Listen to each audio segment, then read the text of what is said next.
dihadapi dengan berbagai macam kendala dalam hidupnya, tapi langsung depresi, tapi langsung tidak percaya diri, atau bahkan tidak mau melanjutkan kuliah lagi, Prof. Gitu. Jangan langsung putus asa ketika ada sesuatu hal yang terjadi di luar keinginan. Oh ya, jawab mau fi khairan kasiran. Jangan-jangan itu jalan untuk mendapatkan banyak kebaikan. Akmat. Timbul kan? Letakkanlah kertas di atas. Nah, kenapa ini bisa saya lakukan dan berhasil? Karena ada keselarasan antara pikiran saya dengan ujung jari saya. Nah, cara kerjanya gimana? Saya letakkan kertas kosakan. Harus saya nulis, lurus ke sana. Untuk jarak dengan huruf antara huruf dengan huruf bisa. Nah, hasilnya nanti.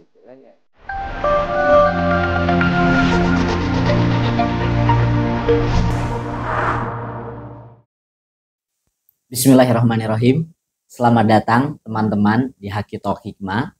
Pada kesempatan kali ini adalah podcast yang sangat spesial karena kita ditemani dengan guru kita bersama, inspirator kita, Bapak Profesor Alimin Mesra. Beliau merupakan guru besar di UIN Syarif Hidayatullah Jakarta yang sampai saat ini tentunya banyak sekali karya, yang salah satunya ada yang namanya metode Mumtaz, dan saya pribadi merupakan murid beliau di metode Mumtaz yang sudah beliau rilis dan ujikan di tahun 2014.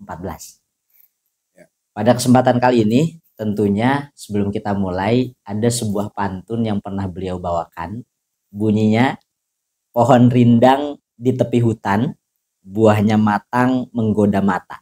Hidup ini adalah ujian, kuncinya sukses amal semata. Apa kabar, Prof? Alhamdulillah baik. Alhamdulillahirrahmanirrahim. Kalau nanya apa kabar ke orang Makassar itu kita bisa biasa menyebut agak kareba. Iya. Agak kareba. Jawabannya apa, Prof? Madece. Madece. Sebelum kita beralih ke pertanyaan-pertanyaan lanjutannya, dan terima kasih juga teman-teman yang mungkin sudah bertanya juga ke teman-teman tim PDD yang mungkin menitipkan pesan dan juga pertanyaan ke Profesor Alimin.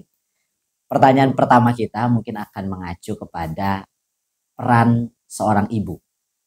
Peran seorang ibu Profesor Alimin sampai tentunya membawa Prof sejauh ini menjadi sosok luar biasa, guru besar di UIN Syarif Hidayatullah Jakarta. Mungkin bisa diceritakan, Prof. Ya, uh, terima kasih telah datang ke sini ya. Uh, untuk peran seorang ibu, ya saya kira dalam konteks kesuksesan saya, beliaulah yang meletakkan fondasinya ya. Kenapa saya katakan begitu? Karena studi yang saya geluti itu kan terkait dengan ilmu Al-Quran dan tafsir. Kalau dulu istilahnya tafsir hadis, tapi sekarang ilmu Al-Quran dan tafsir. Nah, baik ibu maupun ayah saya adalah guru mengaji. Dan beliaulah yang mengajarkan saya mengaji untuk pertama kalinya. Ketika teman-teman sebaya saya mengaji di tempat lain, di rumah orang atau di saya mengaji di rumah saya sendiri dan diajar oleh beliau berdua, ayah dan ibu, secara bergantian. Bahkan sampai tajwid ya, diajar oleh ayah saya karena beliau memang bisa. Mungkin ilmu yang mereka punya hanya ilmu membaca mengaji dengan baik. Nah, cuma sayangnya waktu saya mengaji itu saya pinter, tapi malas. Jadi pinternya tuh gini gambarannya kan. Saya setelah mengenal huruf hijaiyah keseluruhan, misalnya alif dan seterusnya, baru begitu diajarin alif fathah, kemudian alif kasrah, kemudian alif dhamma, a, i, u. Itu seluruh sampai di belakang itu sudah tidak usah lagi diajari. babi bunyi udah tahu sampai terakhir ya. Jadi setelah AIU itu ya 1 hari selesai itu ya, ya. Lalu masuk menyambung huruf ainakum, inakum, unakum, itu metode yang lalu. Itu setelah diajarkan ainakum, inakum, unakum, bainakum, inakum, bunakum, itu udah selesai ya. Beda dengan teman-teman yang mungkin diajari satu persatu. Tapi kan saya malas ya. Suatu ketika saya ingat sekali, saya sendiri itu kadang-kadang ketawa kalau mengingat pengalaman itu. Ibu saya begini, Men, kalau kau tidak mau mengaji, kamu pergi tuh macul di belakang rumah. Kebetulan tanah di belakang rumah itu kebun ya, agak luas. Ya, betapa bodohnya saya. Saya pergi macul. Pergi macul saat itu. Pergi macul. Jadi begitu saya macul, ibu saya datang, bawa kayu. Kamu bodoh sekali. Kamu macul satu kebun. Tetap saya akan suruh ngaji. Tapi kalau kau sudah ngurung ngaji, kalau kamu sudah mengaji, nggak ada lagi perintah yang lain. Coba itu anak-anak kan, setelah anak-anak. Dan ayah saya waktu saya tamat, hatam sekali nih ceritanya. Dia suruh ngaji lagi. Dengan spontan saya bilang, saya kan sudah tamat. Tidak bertanya lagi. Kayu yang ada di tangannya waktu itu karena ya kakinya sakit, ya ada tongkat. Langsung darat itu. Jadi begitu concernnya beliau berdua untuk mengaji, sampai saya sering dipukul. Beberapa kali lah dipukul. Dan tidak pernah mereka berdua itu memukul saya untuk alasan yang lain. Hanya alasan ngaji. Kalau sekolah, saya emang rajin. Ya, rajin. Soal ngaji, nggak tahu kenapa saya malas. Ya. Tapi itu catanya, saya pintar. Pintar. Bukan ini dibandingkan anak-anak yang lain yang ngaji di rumah ya. Saya pintar. Nah, waktu itu tentu saja saya merasa beliau itu kejam. Saya. Tetapi belakangan dengan cara memukul itu, ya itulah cara mereka berdua untuk menanamkan pesan betapa pentingnya itu ngaji. Artinya dalam konteks pendidikan yang mereka lakukan, ngaji adalah yang paling utama. Ya, itu kira-kira ya. Nah itulah yang berkembang sampai dewasa. Dan satu hal yang beliau bentuk dalam diri saya, itu tradisi mengaji di bulan Ramadan. Tradisi mengaji. Khatam di bulan Ramadan. Jadi saya tuh khatam di bulan Ramadan mulai usia 13 tahun dan seterusnya. Itu ya. Tapi selain peran ibu dan ayah orang tua, tentunya Prof punya seorang guru yang mungkin sampai saat ini terus Prof ingat ataupun terus Prof idolakan. Ada tidak yang Prof ingat kalimat pesannya dari guru itu sendiri, Prof? Semua guru saya istimewa.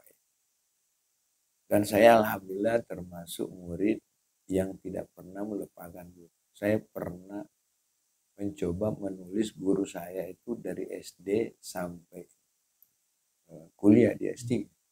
Kalaupun ada yang tersisa, itu tidak baik. Ya, tidak baik. Bahkan sampai mata kuliah dan mata pelajarannya. Alhamdulillah ya.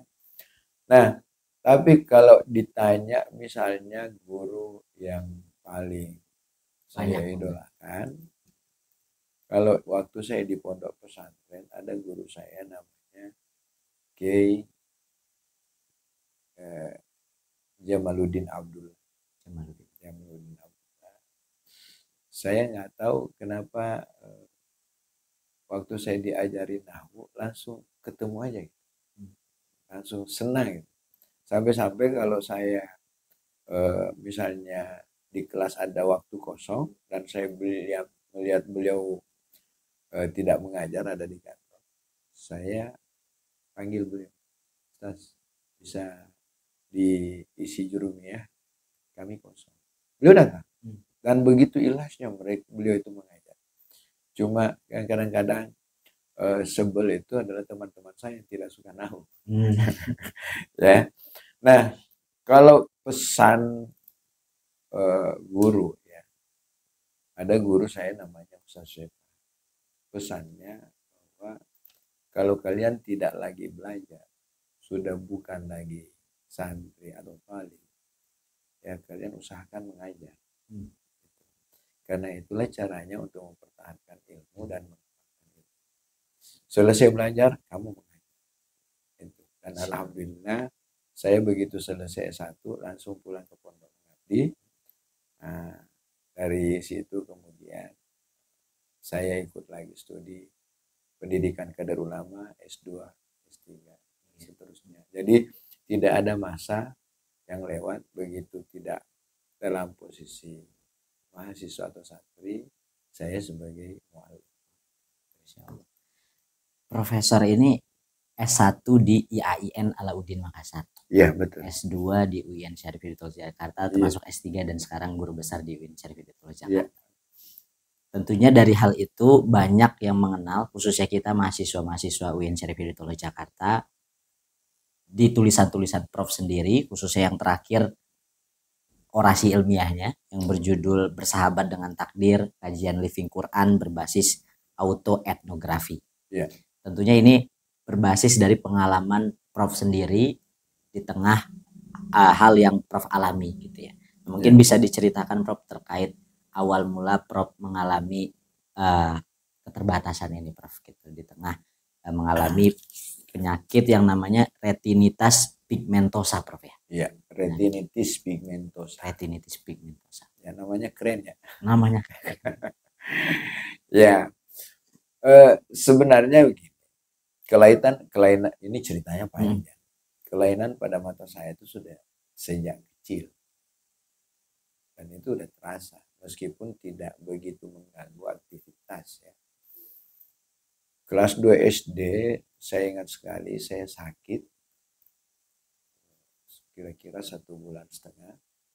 Dan dalam puncak penyakit itu saya memang sudah kehilangan penglihatan kira-kira 3 hari. Tapi pada akhirnya kembali. Ya.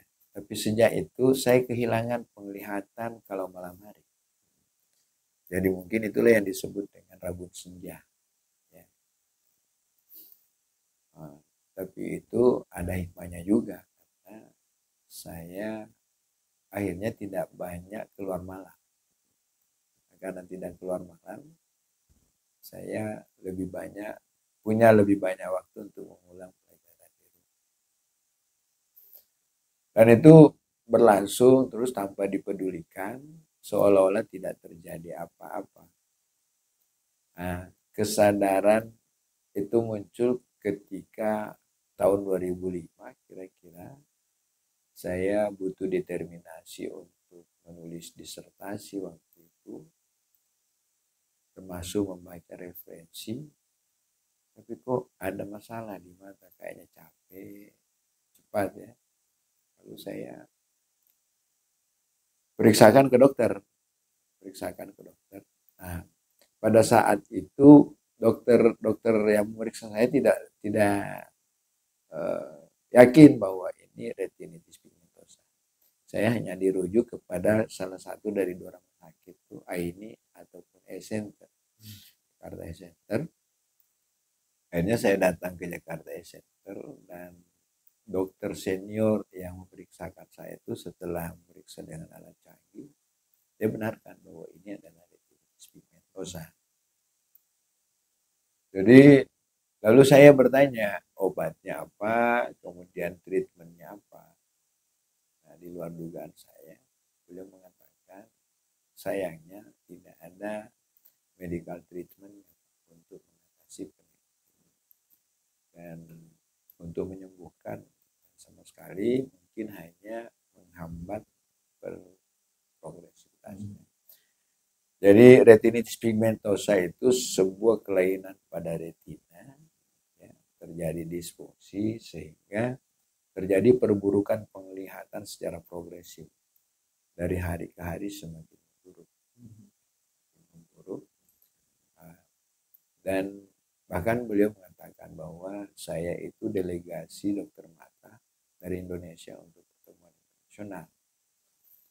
Jadi kalau nanti ada saran misalnya ke Jerman atau ke Singapura atau kemanapun yang dianggap sistem kesehatannya bagus, itu Pak Alimin tidak usah ke sana. Karena saya tahu persis ini belum ada treatment. Kan?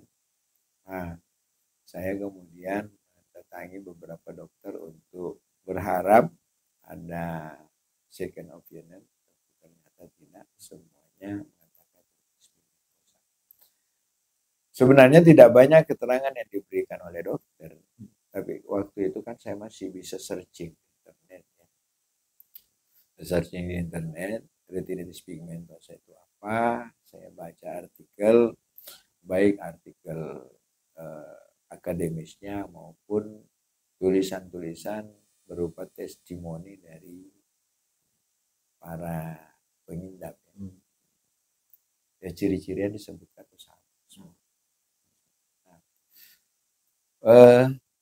Udah. Dan itu waktu itu Prof masih berusaha untuk mengejar gelar doktor, Prof ya. Ya. Jadi kalau Betul. tidak salah, Prof punya waktu hanya 4 tahun. Di tengah ya diagnosa dari dokter itu bahwa Prof bisa mengalami kebutaan secara permanen itu, Prof. Betul. Itu nah kisah di balik itu dan kemudian Prof berhasil mengejar gelar dokter dengan waktu 4 tahun di tengah kekhawatiran itu sendiri, bagaimana, Prof? Itu fase 2005 sampai 2008 sebenarnya belum begitu terganggu. Ya, belum begitu terganggu karena saya masih bisa mengakses masih bisa mengakses referensi termasuk search di internet ya. Masih ini kan mata kiri dan mata kanan tidak seimbang. Mata kanan mungkin memang agak sulit, tapi mata kiri itu masih relatif bagus ya. Jadi udah saya sambil berobat ya tetap mengerjakan disertasi itu sampai bisa selesai ya, relatif tidak ada hambatan. Cuma hambatannya itu mungkin agak capek, dan ketika minum obat dari dokter itu rasa capek itu hilang. Tapi dokternya memang bilang ini tidak untuk menyembuhkan, hanya untuk mengurangi gejala berat. Karena nggak sakit sebenarnya. Itu. Jadi udah disinilah sebenarnya peran bagi saya inilah peran iman ya. Dan mungkin inilah gunanya atau apa hikmahnya saya mengalami ini setelah belajar lama kan. Artinya sudah banyak proses internalisasi nilai yang masuk. Nah, satu sisi saya paham dan percaya hasil-hasil riset berbasis teknologi kan. Tapi saya juga tetap percaya juga bahwa semua itu penyakit ada obat. Allah yang memberikan penyakit dan Allah yang menyembuhkan. Ya, jadi ada ayat misalnya idza marita fa huwa yashfin kan. Kalau kamu sakit dia menyembuhkan kan. Terus tapi kan tidak mungkin sembuh tanpa usaha kan. Ya, itulah misalnya refleksi innallaha la yughayyiru ma biqaum, saya tetap berusaha kan. Nah, ketika dokter tidak memberikan harapan, yang memberikan harapan adalah para pengobat alternatif. Saya datang ke mereka mengapresiasi saran teman, kalau mereka bercerita di situ ada, saya datang.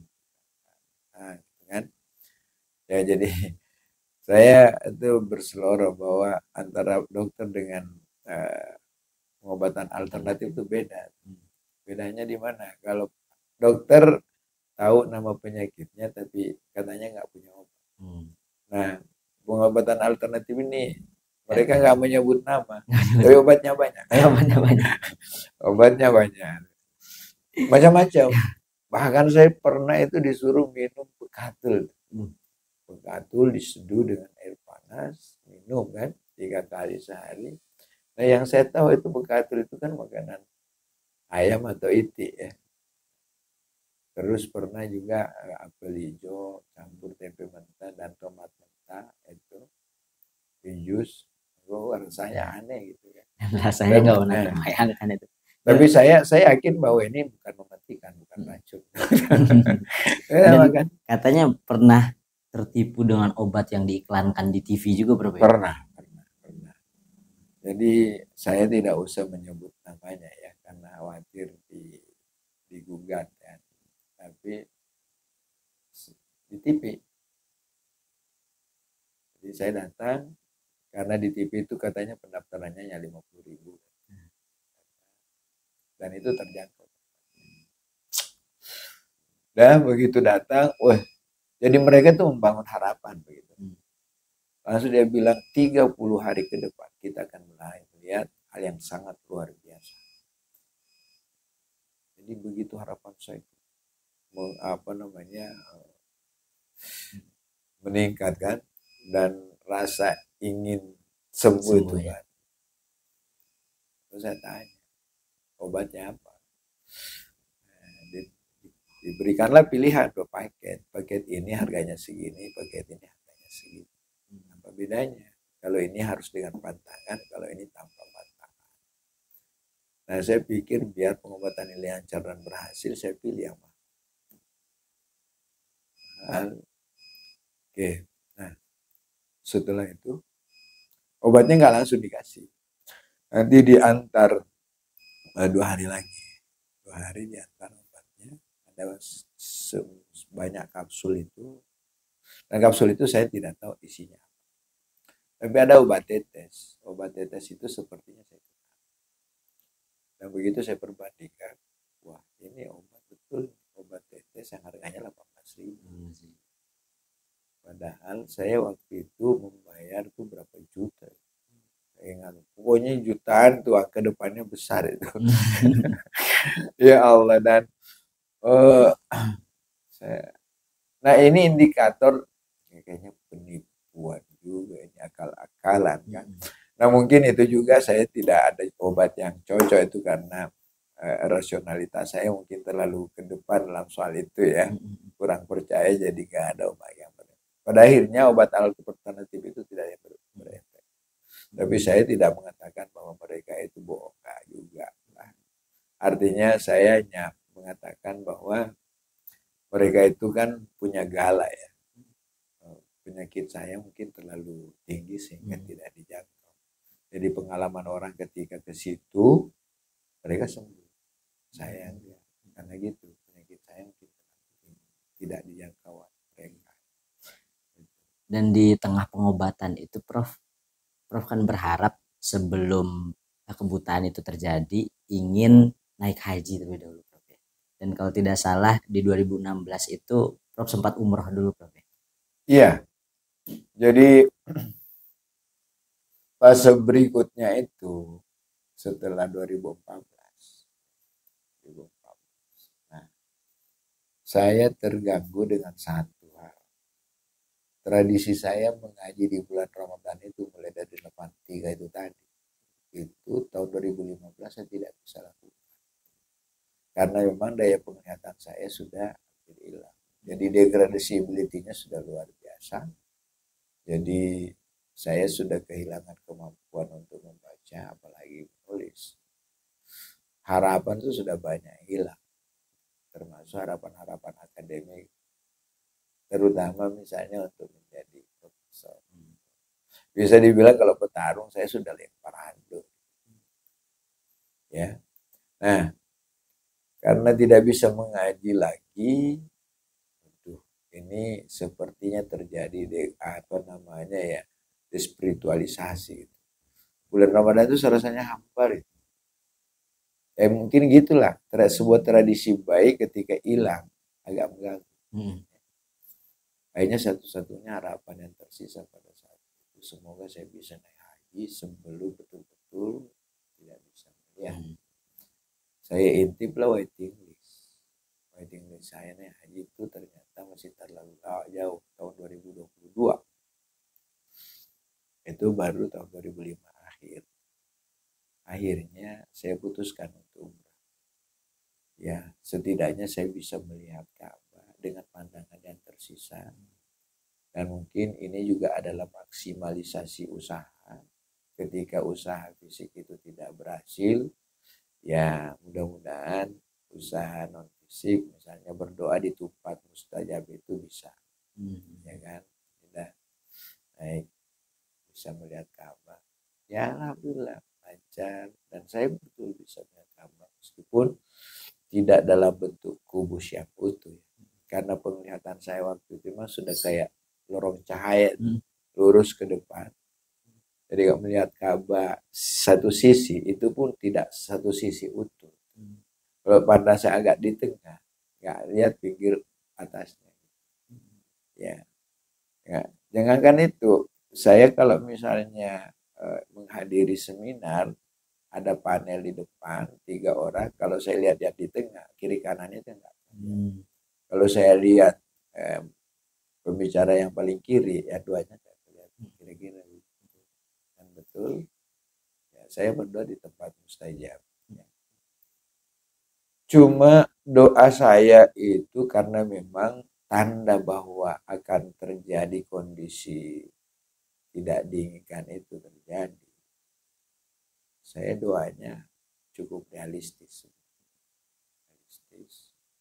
Karena saya pahami ayat-ayat tentang doa itu, termasuk misalnya doanya Ibrahim itu realistis. Kenapa saya bilang realistis? Ketika Ibrahim melihat Mekah itu gurun pasir, dan secara logika tidak mungkin tumbuh berbagai macam tumbuhan, ya dia minta apa? Buahnya, ya kan? Arzuk ahlahu minat samarat, kan?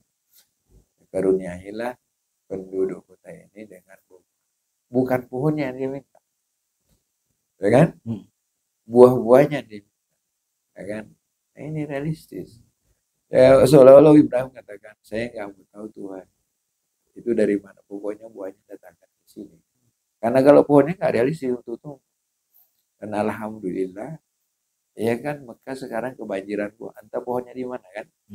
Nah itu inspirasinya sehingga saya juga minta, ya Allah, penyakit ini kau tahu, kamu punya cara yang tidak terbatas untuk menyembuhkannya dengan ridha. Tapi kalau memang takdirmu saya rela. Tapi berikan saya kesabaran untuk menerimanya dan jalan untuk menjalaninya. Jadi setelah doa itu rasa-rasanya saya menunggu salah satu dua kebaikan. Jadi ini juga saya artinya meresepsi frase nahnu natarabbasu ihdal husnayain. Kami menunggu salah satu dari itu. Jadi ada keyakinan bahwa apapun yang terjadi itu baik untuk saya. Kalau sembuh ya itu harapan saya kan. Tapi kalaupun memang jadi buta, itu pasti ada hikmah di belakang. Dan Wildan mendengar betul tuh Prof, waktu Prof orasi ilmiah waktu itu, dan Wildan menyaksikan Prof juga menyampaikan doa itu disampaikan kepada penonton-penonton yang lain tadi yang kata Prof, ya Allah, andai kebutaan ini menjadi takdirku, maka lapangkanlah dadaku dan jadikanlah ia sebagai jalan anugerahmu, jalan ridhomu. Iya. Nah, selain itu Prof, tentunya ini kan perlu husnuzon yang begitu luar biasa kepada Allah Subhanahu wa taala, Prof. Nah, ini banyak sekali teman-teman kita mahasiswa ini dihadapi dengan berbagai macam kendala dalam hidupnya, tapi langsung depresi, tapi langsung tidak percaya diri, atau bahkan tidak mau melanjutkan kuliah lagi, Prof, gitu. Nah, semangat apa nih Prof yang seharusnya terus ditanamkan nih ke mahasiswa-mahasiswa khususnya di berbagai universitas di Indonesia ini? Iya, jadi sebenarnya bicara soal kesulitan itu semua orang akan berhadapan dengan itu, hanya bentuknya yang berbeda. Saya sendiri kalau bicara kesulitan dalam soal pendidikan sejak kecil itu saya sudah merasakan itu. Sampai-sampai ada satu fase di mana saya harus dititipkan di panti asuhan agar studi saya tetap lanjut. Karena ayah saya sakit keras waktu itu. Sehingga satu-satunya jalan ya udah. Saya kan tinggal di kampung, tidak bisa tidak bisa menanggung ongkos mobil BPP, akhirnya saya di panti asuhan. Itu salah satunya saya. Ya. Jadi bentuknya berbeda ya. Depresi itu saya kira bisa diatasi dengan zikir. Ala bizikrillahi tatmainnul. Jujur ya, ketika saya di awal sudah mengalami kebutaan, ya rasa seperti itu, putus asa, depresi, kemudian kecemasan akan masa depan dan lain sebagainya, itu sering meningkat. Tapi yang saya atasi dengan itu zikir, kontemplasi, dan merenung. Dan dalam renungan itu saya sadar kenapa saya harus bersedih. Dari 5 indera yang saya punya, yang hilang hanya penglihatan, ya kan? Dan banyak sekali nikmat yang diberikan Allah tanpa saya minta, ya kan? Dan banyak juga orang-orang yang mungkin dengan keterbatasan yang lebih justru bisa mengubah kemalangan itu menjadi keberuntungan. Nah, untungnya kan sebelum-sebelumnya saya pernah membaca beberapa biografi, misalnya biografi Toha Hussein. Toha Hussein itu dia buta sejak kecil, lahir di tempat terpencil ya, dari keluarga miskin. Ya, tapi karena semangatnya, pada akhirnya dia bisa mendapatkan gelar doktor dari 2 universitas yang ternama di Eropa. Salah satunya kalau nggak salah di Sorbonne. Bahkan sampai dia bisa menjadi Menteri Pendidikan Mesir. Itu. Jadi jangan langsung putus asa ketika ada sesuatu hal yang terjadi di luar keinginan. Karena pesannya Allah kan, asa anta karahu syai'an wa khairul lakum, asa anta tuhibbu syai'an wa syarrun. Nah, jadi itu pakai asa, boleh jadi, ya kan? Boleh jadi. Boleh jadi memang yang kamu pikir itu buruk, yang buruk, ya kan? Tapi boleh jadi itu yang buruk itu boleh jadi di belakang. Nah, yang menentukan siapa? Yang menentukan kita, ya kan? Kalau kita sikap itu dengan positif, insya Allah kan baik. Itulah yang saya pegang. Dan wa ya fihi khairan katsiran kan. Jangan-jangan itu jalan untuk mendapatkan banyak kebaikan. Nah, yang saya lakukan adalah penerimaan sepenuhnya terhadap kesulitan ini ya, kebutaan ini yang dalam secara jelas bahwa ini sesuatu kesulitan, ya kan? Penerimaan sepenuhnya. Karena kalau kalau saya tidak terima, mungkin saya tidak semakin terpuruk, ya kan? Karena ya depresi itu mungkin muncul, merasa diperlakukan tidak adil itu muncul, baru mungkin nauzubillah. Dan yang saya paling takutkan itu, yang saya paling hindari, menganggap ini sebagai bentuk ketidakadilan Allah kepada saya. Saya sangat hindari. Karena saya percaya ia adalah saat yang ya. Jadi makanya salah satu bentuk penerimaan misalnya kalau ada hal-hal yang menyakitkan terjadi, ya saya usahakan yang muncul di mulut saya itu ya kalimat-kalimat baik. Bahkan kadang-kadang orang mungkin tawa ya ketika saya terpentok di tembok misalnya. Lalu saya mengusap tembok itu duluan daripada dahi saya. Kamu nggak apa-apa. Mungkin orang ketawa kan. Tapi saya serius banget. Kenapa? Semuanya itu bertasbih kepada Allah. Hanya kita yang tidak tahu. ketika saya menabraknya, jangan saya mengganggu dia yang sedang bertasbih. Itu sampai penerimaan seperti itu saya usahakan yang bisa saya lakukan. Jadi ada banyak ayat-ayat dalam Al-Quran yang saya resepsi itu yang membuat saya bisa menerima kenyataan ini sepenuhnya. Ya. La khaufun alaihim wa lahum yahzanun, ya pastinya orang mukmin itu nggak mencemaskan masa lalu, nggak sedih karena masa lalunya, nggak mencemaskan masa depannya, ya kan? Itu antara lain. Kemudian ya paling-paling mungkin memang yang saya takutkan ada kesulitan-kesulitan turunan dari ini semua.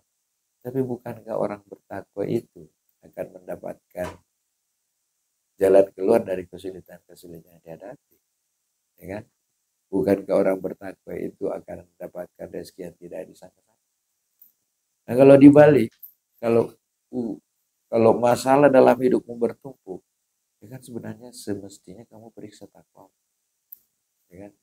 Kalau kamu tidak pernah mendapatkan rezeki yang tidak disangka-sangka, jangan-jangan ketakwaanmu itu masih tipis, ya kan? Kan bisa dibalik seperti itu, ya. Nah, inilah yang saya bilang antara lain living Quran itu bagaimana menghidupkan ayat-ayat itu dalam kehidupan saya, membentuk perilaku untuk melewati masa-masa sulit seperti ini gitu kan. Tawakal itu ada kata fahasb kan? Lalu di belakang innallaha balighu amri. Apa artinya? Saya mengatakan bahwa sudah, kalau tawakalmu sudah bagus, usahanya sudah ini, tenang aja, Allah akan mengantarmu sampai pada harapan. Cita-citamu akan tercapai. Siapa yang antar? Allah. Jadi betapa banyak janji-janji Allah di dalam Al-Quran itu sebenarnya kadang-kadang luput dari perhatian kita. Padahal itu adalah janji yang benar. Ya. Dibandingkan janji dengan politik. Ya. Yang tidak bisa dipercaya itu adalah janji-janji politik. Kalau janji Allah percayalah. Ya kan? Dan itu banyak mahasiswa sekarang itu, Prof, ketika dia mengalami berbagai macam cobaan dan sebagainya, yang paling berpengaruh itu lingkungan sekitarnya. Lingkungan sekitarnya mencemooh dia lain sebagainya, apalagi sekarang dunia digital, jadi ada istilah netizen itu maha benar, Prof. Jadi semua hal diomongin akhirnya membuat dia galau sendiri padahal tidak ada terjadi sesuatu pada dirinya gitu, Prof. Dan itu berlangsung secara online gitu, Prof. Iya. Nah, tapi Prof, selain dari itu tadi kita sudah menyinggung sedikit tadi yang terkait dengan living Quran itu sendiri, Prof ya. Nah, sampai sejauh ini kan Prof, satu hal juga yang telah menjadi pencapaian Prof di tengah mengalami kebutaan ini adalah menjadi seorang hafiz Quran. Nah, itu bagaimana ceritanya, Prof? Perjuangannya untuk menghafalkan Al-Quran selama beberapa tahun. Jadi memang ya, mungkin saya banyak dihubungi orang dan banyak dipertanyakan dua hal. Pertama karena profesor dan hafal Quran itu. Sebenarnya mencapai profesor banyak, hafal Quran itu. Hanya saja mungkin yang menjadi fenomena karena ketika duanya saya capai dalam kondisi tidak bisa melihat ya. Itu mungkin yang berbeda, dan dalam hafal Quran dalam umur yang relatif sudah tua. Tapi untuk hafal Quran ceritanya begini. Nah, terkait dengan ketika pengalaman saya umrah itu. Umrah di tahun 2016 itu awal Februari. Nah, yang teringat oleh saya kan kondisi normal saya ya. Nah, malam kedua di Masjidil Haram. Setelah saya tahajud, menunggu salat subuh, orang semua banyak mengaji. Saya juga mau ngaji. Nah, kebetulan di sisi kiri saya itu ada Al-Quran bertumpuk ya. Saya ambil mushaf yang paling besar. Saya lupa diri saya itu nggak bisa baca. Begitu saya buka mushaf itu, waduh, tulisannya itu hanya hitam, tebal, agak lebar. Nggak ada huruf yang tebal. Ada huruf. Jadi ya sekali lagi saya sedih karena tidak bisa baca Quran. Akhirnya saya hanya baca ayat-ayat yang saya hafal waktu itu kan. Berulang. Nah, ini kemudian setelah saya salat subuh, saya berdoa, ya Allah, kalau memang saya buta, jangan pisahkan saya dengan kitab suci yang beri aku jalan. Ya. Itu salah satu doa saya. Di samping doa-doa tadi yang lain di tempat mustajab. Nah, setelah pulang, di sini kan saya banyak sendiri di sini karena ditinggal istri. Maksud saya ditinggal istri pergi kerja, bukan ditinggal cerai kan. Kalau pergi kerja, anak-anak saya waktu itu setara dengan yang satu lagi nyantri ya, pondok, yang bontot dari pagi sampai sore kan pergi ke sekolah sendiri. Bayangkan tuh, sendiri di rumah tidak ada teman cerita, aktivitas apa yang saya bisa lakukan, ada nonton juga. Nah, dalam kondisi seperti itu, saya sepertinya tertagih oleh tradisi baca Quran itu. Plus doa saya yang ada di tanah suci. Sehingga tagihan itu membuat saya bagaimana caranya. Nah, masih ada sedikit cahaya untuk melihat HP. Untuk sekedar melihat tombol play, buka Quran Android, tombol play, gitu kan? Masih ingat. Masih. Dan mungkin sudah lancar tempatnya di mana. Nah, saya putarlah itu. Dan biasanya saya putar tuh murattalnya Suraim. Karena agak cepat kan. Dan nadanya agak rendah. Bisa saya ikuti. Nah, kan ada tuh tombol yang lain tuh. Replaynya kan. Untuk ngulang kan. Nah, ngulang lagi. Sampai satu ayat tombol lagi, ngulang lagi gitu kan. Nah, saya butuh beberapa kali pengulangan itu untuk mengikuti bacaan itu. Ya.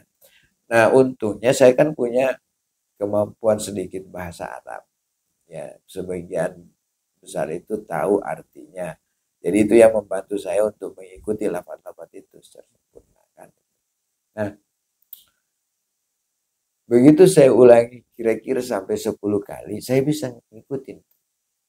Dalam frekuensi belasan kali, saya bisa membaca seiring. Nah, pada akhirnya ketemu ketika sampai mungkin frekuensinya lebih 20. Ayat itu saya hafal. Dan tandanya saya hafal karena saya bisa membaca lebih awal dari murattal itu kan. Seolah-olah Suraim yang ikut. Nah, itu saya lakukan tuh kira-kira durasi 45 menit sampai 1 jam. Itu satu halaman selesai. Saya matikan, lalu saya baca dari sudut kanan atas sampai sudut kiri bawah. Wih, saya hafal ternyata kan. Waktunya sekitar 60 menit itu kan. Akhirnya di sini muncul inspirasi. Kalau saya lakukan ini secara konsisten, saya hanya butuh 2 tahun itu tamat. Karena Al-Quran itu halamannya hanya 602. Ya kan 2 tahun itu berapa? 700 hari kan? Aku putuskanlah itu untuk menghafal. Saya ingat saya mulai tanggal 13 Juli 2006, 2016. 13 Juli. Yang pertama saya lakukan ada beberapa juz yang pernah saya hafal, itu kemudian saya olah kembali sehingga butuh waktu 2 bulan itu juz 1 sampai juz 4 balik. Karena memang saya super hafal. Nah, ada mentor saya. Mentor saya itu namanya Naif Adnan, alumni Teguira. Saya bilang, udah lanjutin aja kan.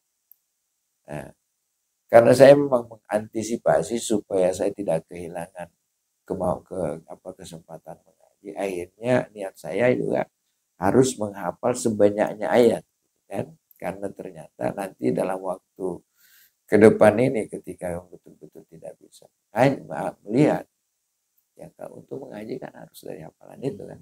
Nah, saya lakukan itu. Tapi sayangnya nggak bisa konsisten tiap hari kan. konsistensinya mungkin hanya sampai 60% tuh. Makanya ini modal sampai 3 tahun. Selesai itu kira-kira tanggal 20 Desember 2019. Tapi itu hanya tembus ya, kelas toran aja. Toran. Nah setelah itu baru saya murajaah itu. Habis itu COVID. Orang banyak di rumah kan, banyak yang bantuin saya gitu kan. Jadi saya murajaah sampai pada akhirnya saya melakukan simaan di Pondok Pesantren Biru itu tanggal 12 Januari 2023. Simaan kan. Tapi tidak semuanya karena waktu saya tidak banyak, saya hanya sampel aja 5 juz. Ini bukan kegagahan, bukan ria ya. Saya hanya artinya saya mau menginspirasi bahwa pertama dari segi usia saya kan udah tua. Ada tesis mengatakan orang tua itu sudah tidak bisa menghafal. Ternyata saya memberikan antitesis. Saya sudah usia 52 waktu itu atau 54. Saya masih bisa menghafal. Karena saya rasa daya hafal saya waktu masih muda dan setelah tua itu nggak berbeda, sama aja.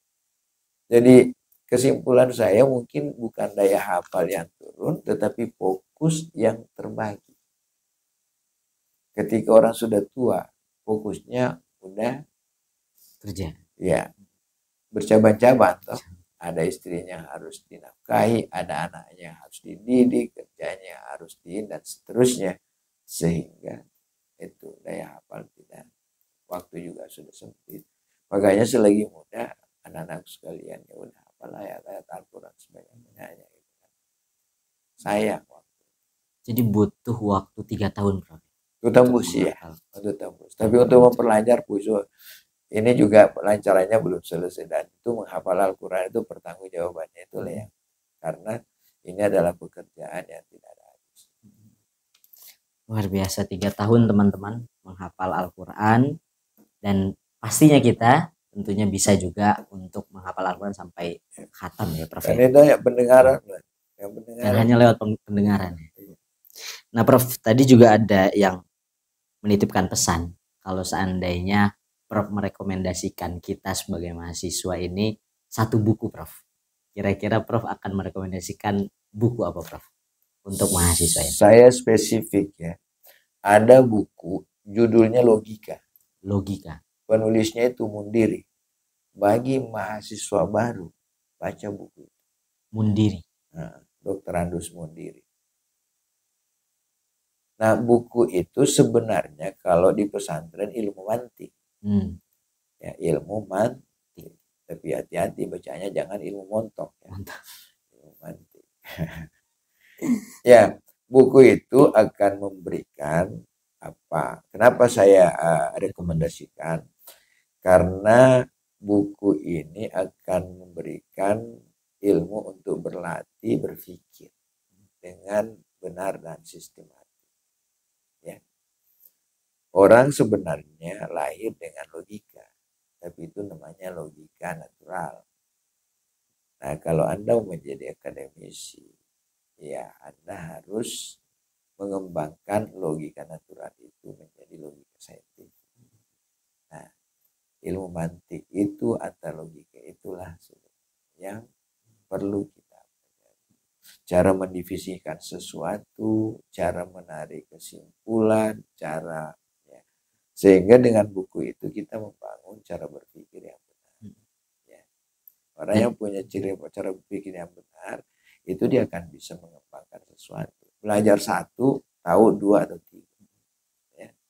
Dan kita lihat sebenarnya Prof, mahasiswa-mahasiswa saat ini termasuk teman seangkatan Wildan mulai agak kurang dalam dialek intelektual, khususnya di kampus-kampus itu sendiri. Jadi ketika diajak untuk diskusi, diajak untuk ngobrol terkait dengan keilmuan, ataupun ditanya buku apa yang pernah kamu baca, jarang Prof gitu. Nah, bagaimana Prof waktu dulu ketika masih jadi mahasiswa, apakah juga aktif dalam dunia-dunia diskusi di kampus? Yang seperti itu Prof, yang mungkin sekarang ini terlihat di basement fakultas ini biasanya ada ruang-ruang untuk diskusi itu. Iya tentu ya.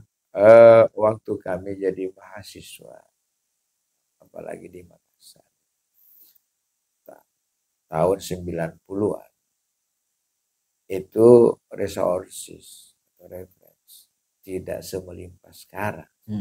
Aksesnya juga sulit. Tetapi hambatan itu tetap kita hadapi dengan baik. Jadi di perpustakaan kita manfaatkan perpustakaan dengan baik.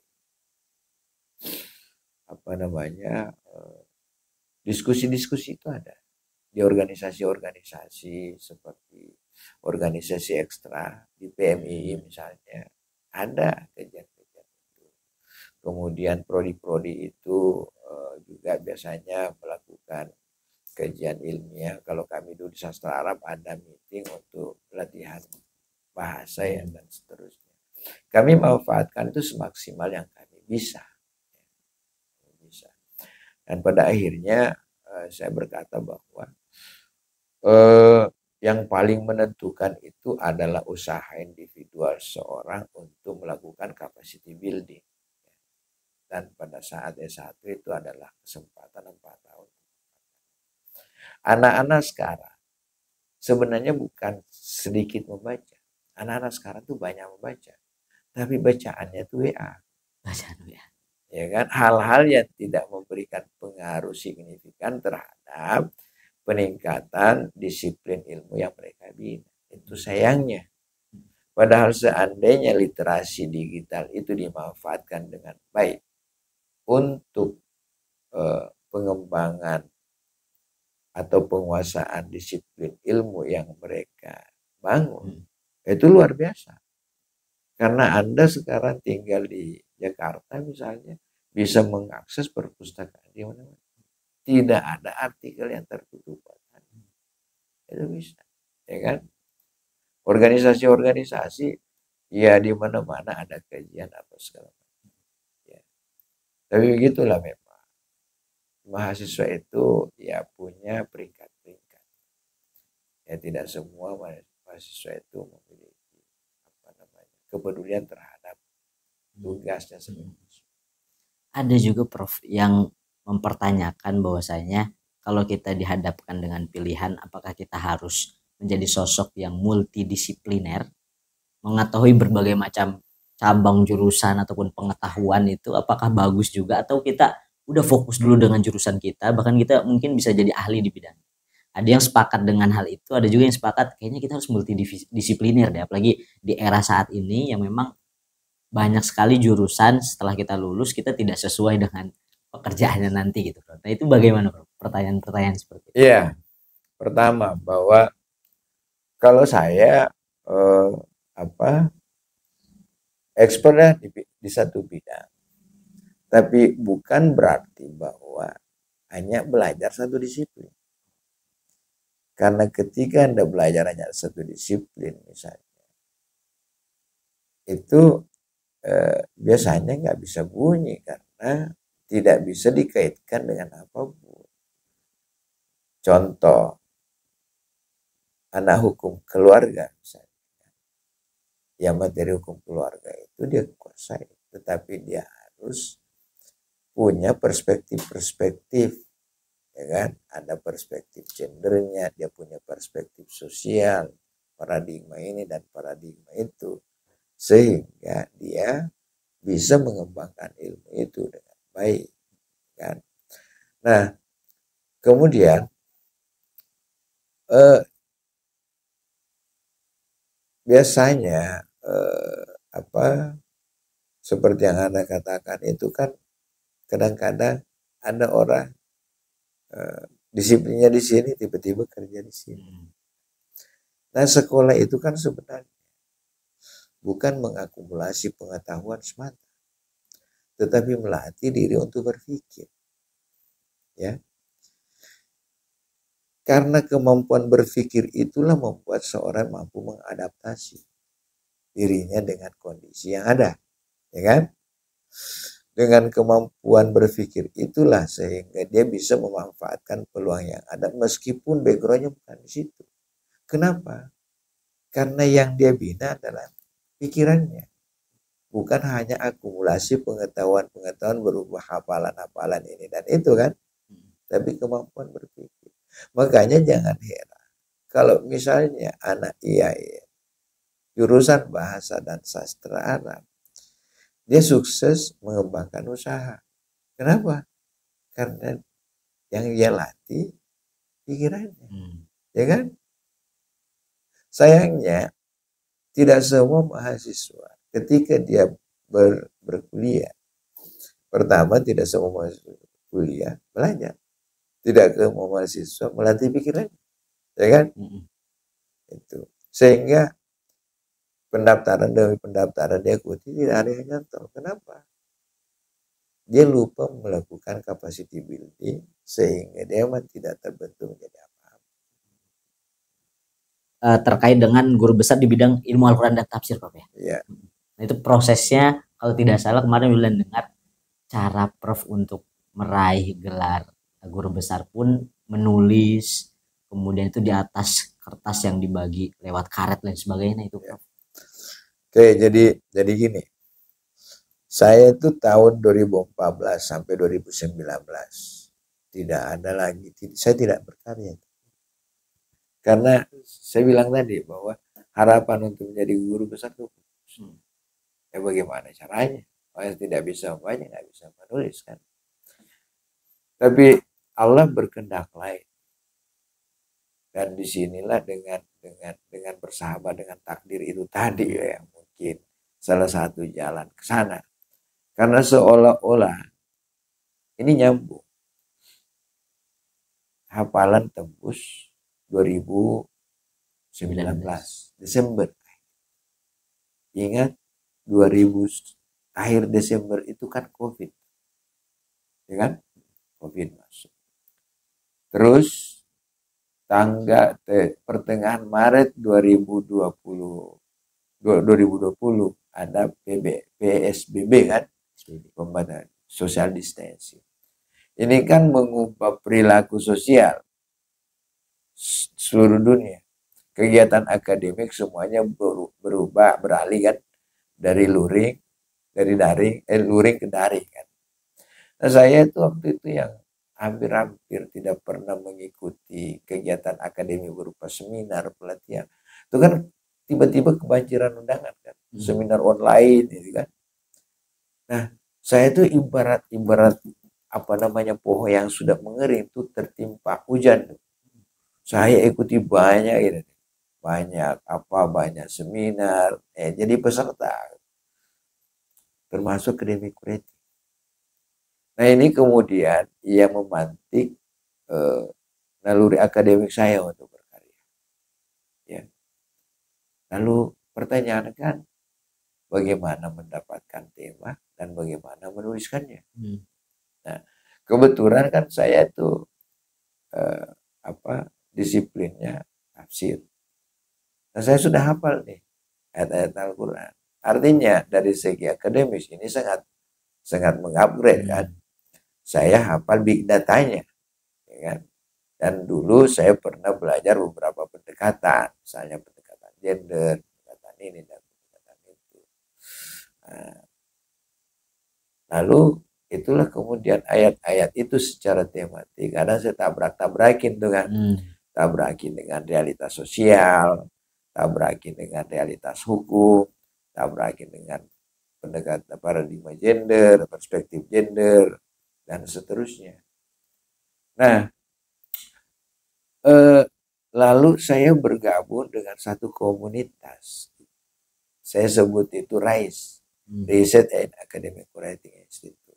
Kebetulan ini kelompok teman-teman alumni pesantren biru yang akademisi bergabung di situ. Itu menjadi ajang diskusi dan secara rutin mingguan kita membahas academic writing kan dalam berbagai model. Nah, ide-ide itu kemudian saya lempar di situ, didiskusikan sehingga teman-teman menyetujui bahwa ini judul nih enak, bagus nih, layak untuk ditulis kan.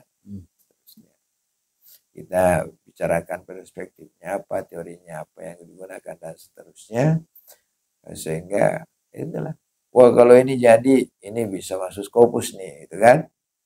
Saya tuh sebenarnya saya Di pertemuan itu saya mengatakan saya mau menulis bukan ya artinya tidak untuk mengejar gelar itu, tetapi kalau misalnya Allah berikan berkah bonus itu kan. Tuh. Akhirnya dalam pertemuan itu mungkin saya adalah orang yang paling banyak melemparkan gagasan. Entah itu benar atau salah, entah itu diterima, menarik atau tidak, saya lempar aja. Oke kan? Dan ternyata ada beberapa. Sampai beberapa tahun kemudian. Berapa tahun? 2 tahun ya. Nah, ada beberapa tulisan yang jadi. Tapi kolaboratif.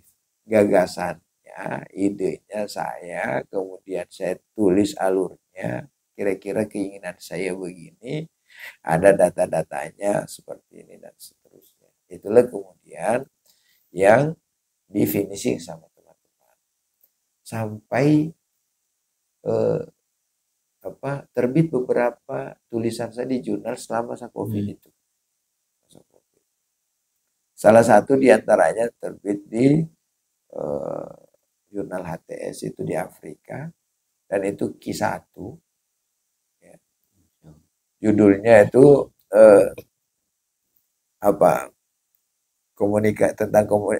tentang komunikasi seks dalam Al-Quran.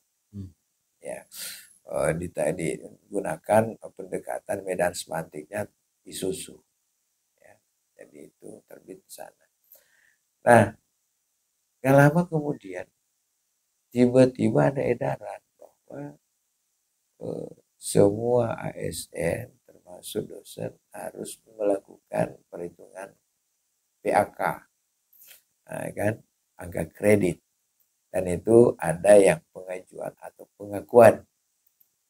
Ya, saya kemudian mengikuti edaran kan wajib itu kan. Saya ketemu dekan Pak Alimin. Kebetulan artikel saya yang terbit itu dan belum kepake ada sekitar 12. 2 diantaranya itu skop, 4 diantaranya skop. Saya tunjukin. Padahal kan bilang ini cukup untuk pengajuan guru besar Pak. Saya bilang apa iya? Kenapa saya tuh merasa nggak pantas jadi guru besar. Enggak, diajukan saja katanya. Ya udah saya ajukan. Setelah saya ajukan saya lupakan itu. Orang biasanya rajin pergi bertanya. Saya nggak usah bertanya. Tapi alhamdulillah mungkin banyak orang yang kasihan kepada saya. Kalau misalnya dia datang melakukan pengecekan di Kementerian Agama atau gimana, kebetulan melihat punya saya atau ditanya punyanya di berkasnya, ditanya juga berkas saya. Jadi perkembangannya juga tetap sampai sama saya itu kan. Dan alhamdulillah pada akhirnya tanggal 18 Januari ya keluar. Nah, tadi bagaimana menulisnya itu? Nah, itu jadi kan sudah tadi ya saya lupa. Tadi sudah ada tema. Pertanyaan berikutnya bagaimana saya menulisnya? Oh, itu lama itu. Lama. Jadi semua cara yang disarankan teman tulis. Misalnya soundwrite, aplikasi soundwrite kan, kita bicara seperti ini kan dia jadi teks gitu. Ternyata nggak jadi juga. Kemudian saya bicara seperti ini diketik oleh anak saya Tiara, nggak bisa jadi. Pokoknya semua cara yang menurut teman-teman tuh nggak saya lakukan, tidak ada yang berhasil. Jadi, tapi saya tetap ini pada akhirnya saya akan mendapatkan cara lah. Yang saya coba itu sudah saya tidak pikirkan. Saya pikirkan yang lain. Tapi yang namanya petunjuk Allah itu apapun. Kalau sudah mau datang, ya kesalahan bisa menjadi petunjuk. Karena malam tuh selesai sholat ini kan. Duduk di meja situ. Tiba-tiba saya ada pulpen, ada kertas kecil di bawahnya, tertindih pulpen. Saya ambil tuh, lilik-lilik. Baru saya cabut, dia kan bentuknya jadi roll ya. Lalu saya pencet begini, akhirnya gepeng. Nah, kertas itu kemudian saya taruh di sini. Pas lurus ke sini, ambil pulpen nulis. Jadi telunjuk saya ini jadi tatakan kan, supaya lurus. Setelah nyampe di pinggir, saya urai lagi garis bawahnya. Sampai cari kertas itu penuh dengan tulisan. Dan rapi itu. Terbaca. Pagi hari, istri saya marah. Siapa yang coret-coret ini? Coret. Ternyata kertas itu nota pembelian barang. Dan itu harus di-store di sekolah sebagai dokumen kan. Bukti. Ya saya bilang, marah dia. Udah. Diam.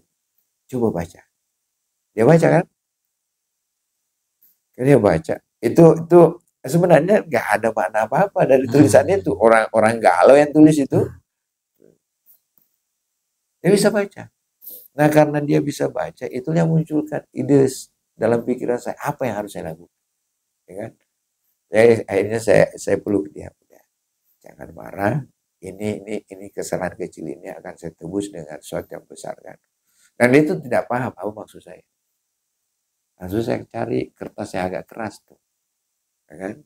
Udah konsepnya di sini udah. Jadi yang pertama saya ambil itu skripsi. Yang hardcover kan. Kurubah covernya. Kulilit dengan tadinya awalnya tuh tali rapia. Tali rapia. Nah, coba ada di situ mungkin yang contohnya yang triplex itu yang ada karetnya. Aduh. Baru saya tempel dengan lakban. Timbul kan? Kuletakkanlah kertas di atas. Saya menulis. Lurus. Cuma ketika saya begini, itu lakban mengkerut. Jadi nggak bagus. Akhirnya saya ambil triplex bekas. Bekas seukuran begini. Saya lilitlah dengan karet tuh. Begini kan. Jadi ini bentuk terakhirnya. Udah. Triplex bekas itu kan agak kumuh kelihatannya. Gitu. Gantilah dengan papan jalan. Ingat tuh. Cari karet bekas di belakang itu. Wah, ya cukup. Gak tahu tuh istri saya keluar. Gak tahu apa. Begitu datang bawa karet 1 kilo. Ini 1 kilo udah. Nah, terakhir ini kan bukan triplex ini udah. Ini ATC. Nah, cara kerjanya gimana? Saya letakkan kertas kosan dari sini. Baru saya nulis, lurus ke sana. Untuk jarak dengan huruf, antara huruf dengan huruf bisa sendiri. Gitu kan. Nah hasilnya nanti itulah yang ditranskrip oleh dia. Dan itu yang jadi Scopus ya. Nah kenapa ini bisa saya lakukan dan berhasil? Karena ada keselarasan antara pikiran saya dengan ujung jari saya. Gitu. Jadi saya nikmati. Saya nulis sampai 4 jam. Gak terasa. Sampai pernah saya nulis tuh 4 jam. Dari jam 9 sampai jam 2. Berapa jam itu? 5 malam. Itu hasilnya udah 20 halaman. 20 halaman.